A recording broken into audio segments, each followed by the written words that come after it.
Well, there's a lot going on in terms of interest rates going up, in terms of inflation staying the same. My Sunday sermon focuses on a simple word, treasure.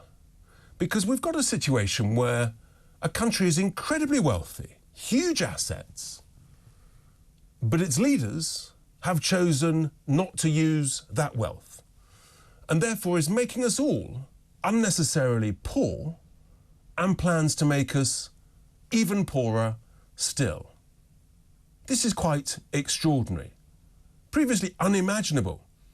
Imagine having £1,000 of debt in one bank account, paying huge interest, I don't know, 7%, and then having £1,000 cash in a jar on your mantelpiece. Most people would surely pay off the debt with the cash and save 70 quid a year. Basic economics. Basic economics. We've got all this treasure in this country, but the Wallies in Westminster don't want to use it.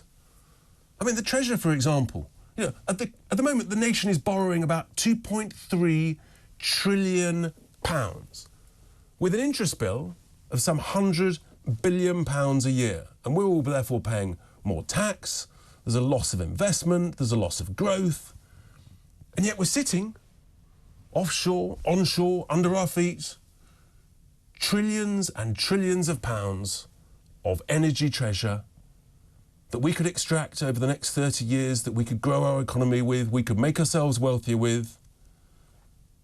But no, they've decided not to use it. This is financial negligence of the most utterly insane, negligent order. It's of the highest order possible. I actually cannot imagine anything more stupid, frankly. Now, the Governor of the Bank of England, he says we've got to raise interest rates to tame inflation. So does the Chancellor, Jeremy Hunt. So does the Prime Minister. Rishi Sunak, he says, just grin and bear it, folks. It's like the old John Major, if it isn't hurting, it isn't working. Yeah, but why would you unnecessarily inflict pain on yourself? Why would you do that? Unless you've got serious issues, or unless you're just economically foolish and incompetent. You wouldn't. I was hoping that the governor might have woken from a dream earlier this week and reread his economics textbook, because let me tell you what it says. It says that inflation is either caused by demand pull or cost push. They're two completely different things. And you raise interest rates to tame inflation when there's an excess of demand, when everyone's got loads of cash swilling around and they're throwing it around. We're spending our money unwisely. That's when you raise interest rates. Do you feel like there's an excess of demand? Is anybody throwing the cash around?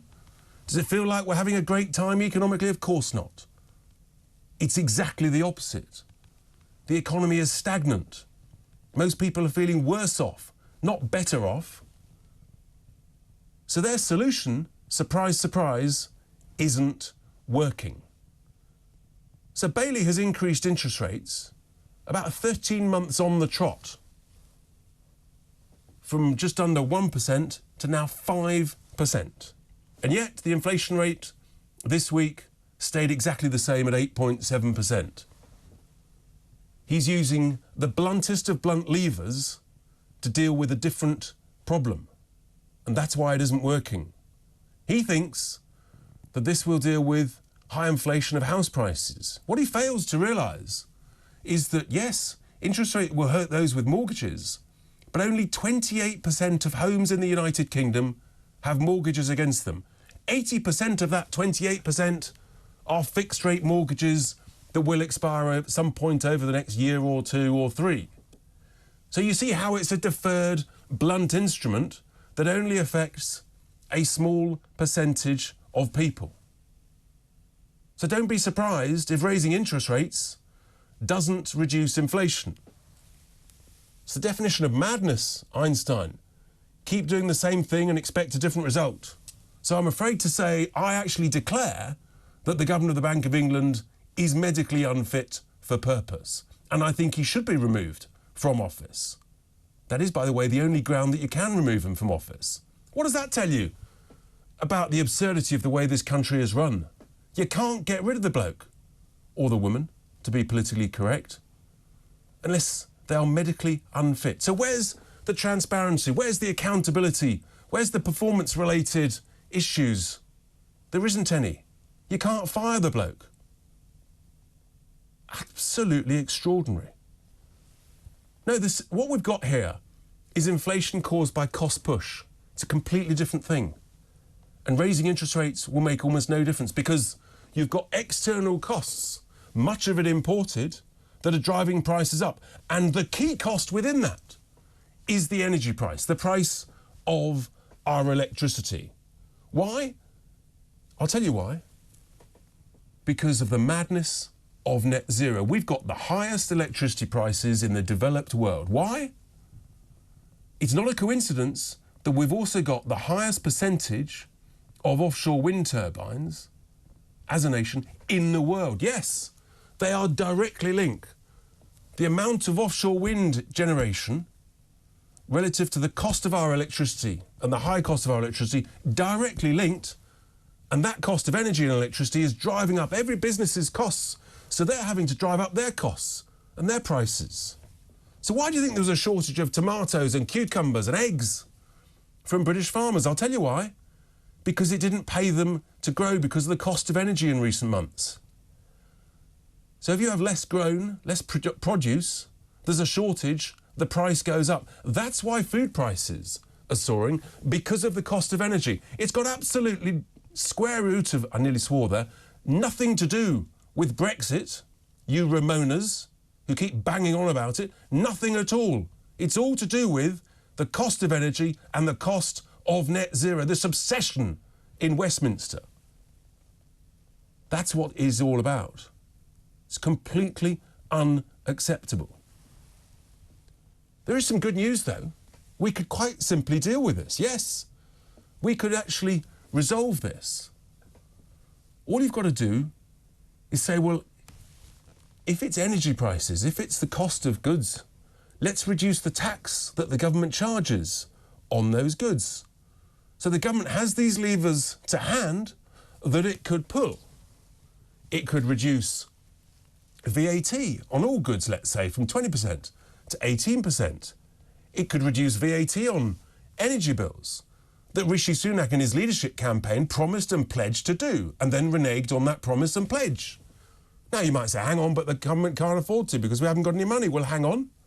I'll tell you, if I was in charge, within a week I could save 100 billion quid. Firstly, I'd scrap the absurdity of HS2, that's a net 50 billion. Secondly, I'd say to every single manager of every single department across Quangos, local authorities, government departments, your budgets are coming down 5 quid in 100, just like we're all doing with our budget, small businesses are doing. And if you don't, you're fired. That could save 50 billion quid in 12 months. And I'll use this as an example. I've got lots of gay friends who I'm very fond of. But even they are utterly gobsmacked at a council that's spending 50,000 quid of council ratepayers' money on repainting a perfectly good pedestrian crossing the rainbow flag colours for a month. 50,000 quid. What an abusive, outrageous waste of other people's money.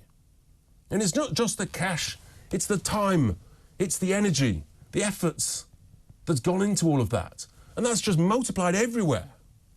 I've run a big business. I know if you see certain elements of waste like that that are utterly daft, it permeates throughout the whole of the public sector. We know in the NHS, extraordinary waste. So there's waste everywhere that could be easily saved without impacting on frontline services. So that's 100 billion quid with which you've got to then cut taxes. You can reduce the taxes on energy, as I said. And mathematically, what about fuel duty? What about 20p off a litre of fuel, for example, off the fuel duty tax? Mathematically, this reduces inflation, as opposed to the delayed, blunt lever imposed by the Governor of the Bank of England that, surprise, surprise, isn't reducing inflation for the reasons I've mentioned. This is basic A-level economics stuff. Nothing rocket science about it. Apparently Sunak went to the American Investment Bank, Goldman Sachs, for 3 years. I don't know, maybe they fired him because he didn't know what he was talking about. This is basic economics. Cut wasteful spending, cut taxes, you cut inflation, you create growth. There's nothing more simple than that. We can do it. We absolutely must do it. And by the way, there's another 30 billion or so that I'll be talking with my first guest after the break with, that we could save every single year, that again, this government voluntarily is taking from taxpayers and giving to rich city institutions. Voluntarily. 30 billion quid. All this stuff is happening. The governor's targeting the wrong type of inflation, using the wrong solution, a blunt lever that's making hardly any difference at all. And in the interim, we're all getting poorer because inflation's high, because they're using the wrong lever, and they're wasting our taxes on wasteful public sector spending. It's truly shocking. A nation that feels impoverished, that is deliberately impoverishing itself even more on the altar of the religion of net zero, when actually we could be so much wealthier. We could slash the rate of inflation. We could use this energy treasure to get cheaper energy bills, to get our growth up, to become a thriving, Brexit-benefiting nation, showing that it was the right decision. All of these opportunities. You'd almost think it was like a conspiracy, but I'm not a conspiracy theorist. But why aren't they doing this stuff? Why is the establishment not using this opportunity? It's unbelievable. Where's the clamour in the news, by the way, that interest rates, 2-year government bond rates, are now much higher than when Liz Truss was in charge? Where's the clamour saying Sunak and Hunt should resign? That was the clamour when Kwarteng and Truss were in charge. Where's that clamour? Why isn't that? So is that the MSM and the establishment protecting their own, the elite, the globalists, those who don't believe in Brexit? This is what's going on. I don't think it's acceptable, and frankly, nor should you. We're one of the largest top 6 economies in the world. We could be feeling so much wealthier, so much more prosperous. And yet, it feels like a second or third world nation. And with that, I'll try and find some optimism as I end my Sunday sermon.